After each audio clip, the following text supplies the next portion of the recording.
Ini adalah Johannes Alvarez Manusama atau Johan Manusama. Dia salah satu deklarator Republik Maluku Selatan.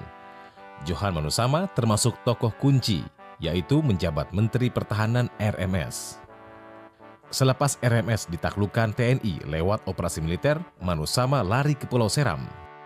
Karena makin terdesak, pada 17 Juni 1952, Manusama bersama istrinya pergi ke Papua. Dari Papua, Manusama meneruskan pelariannya ke Belanda. Pelarian ini meneruskan mata rantai perjuangan RMS. Manusama pun menjadi presiden pertama RMS di pengasingan.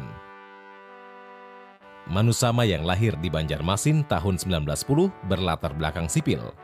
Di zaman Jepang dia menjadi guru di Jakarta.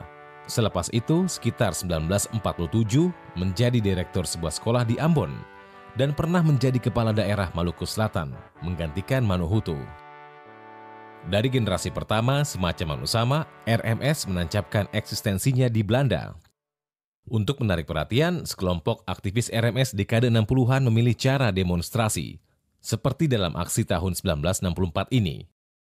Ada perasaan kecewa terhadap pemerintah Belanda sejak insiden pelucutan di atas kapal yang membawa para bekas kenil tahun 1951.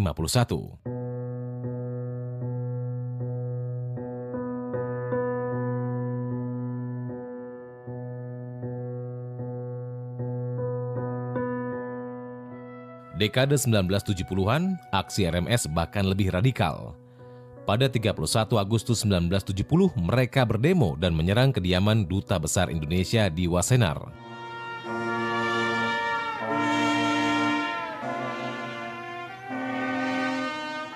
Serentetan kekerasan dilakukan orang Maluku di Belanda yang diduga anggota RMS.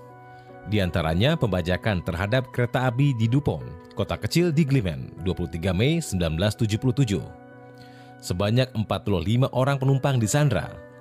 Misi mereka memaksa pemerintah Belanda menepati janjinya terkait RMS, memutuskan hubungan diplomatik dengan Indonesia, serta membebaskan 21 tahanan Maluku yang terlibat dalam aksi penyanderaan tahun 1975.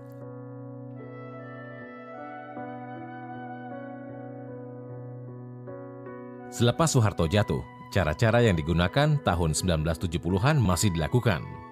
Pada Maret 1999, 250 aktivis RMS turun ke jalan mengampanyekan RMS di Den Haag atau Amsterdam. Belakangan aksi-aksi radikal mulai ditinggalkan. Otak di balik perubahan strategi itu adalah Gerardus Johannes Watilete, alias John Watilete, generasi kedua orang Maluku di Belanda, yang dilantik menjadi presiden RMS di pengasingan pada April 2010. Karena saya rasa yang keadaan sekarang ada beda dengan dulu ya. Waktu bicara mengenai aksi kekerasan, itu tahun 70. Itu masih generasi yang kedua yang tidak setuju dengan keadaan yang ada di sini. Dan juga punya perasaan bahwa pemerintah Belanda punya kesalahan bahwa Maluku ada dalam keadaan yang pada waktu itu ada dan juga sekarang ada. Dan sekarang kita sudah dalam keadaan yang baru. Berarti bukan berarti yang kita tidak keras lagi, tapi tidak dengan kekerasan militer atau dengan kekerasan yang mau bilang langgar hukum.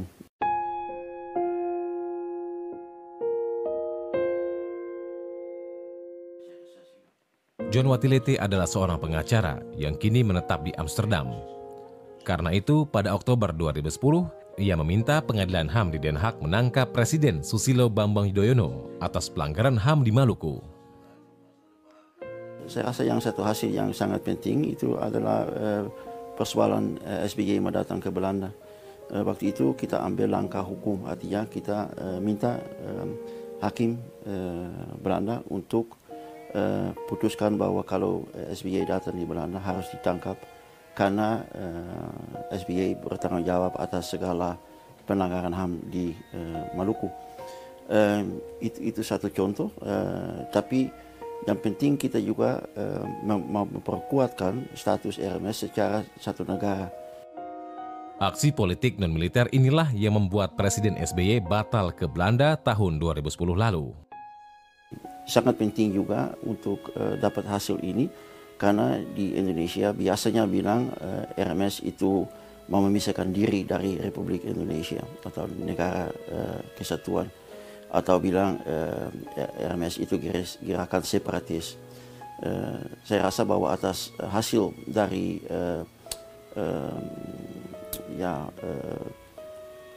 survei dari dua ahli ini, jelas bahwa RMS itu bukan separatis, bukan juga memisahkan diri dari Republik Indonesia, tapi RMS sudah berdiri secara negara sebelum Republik Indonesia kesatuan ini berdiri. Mendapati kenyataan pemerintah Belanda tak bisa diandalkan, John mengubah strategi. Kita sekarang tidak mau tergantung saja dari Belanda, karena jelas dalam beberapa puluh tahun ini pemerintah Belanda tidak kasih bantuan yang serius. Apa yang kita usaha sekarang itu semua kita usahakan dengan kita punya kekuatan sendiri, bukan dengan bantuan dari pemerintah Belanda. Yang pemerintah Belanda usahakan dalam puluhan tahun yang ini hanya untuk mematikan RMS, tapi itu tidak jadi, semua gagal. Dan itu juga satu bukti untuk kita bahwa RMS masih tetap kuat. Sejak Eksodus tahun 1951 dan beranak pinak, kini orang Maluku di Belanda ditaksir lebih dari 50 ribuan jiwa. Sebagian dari mereka masih meyakini ide dan gagasan adanya negara bernama Republik Maluku Selatan.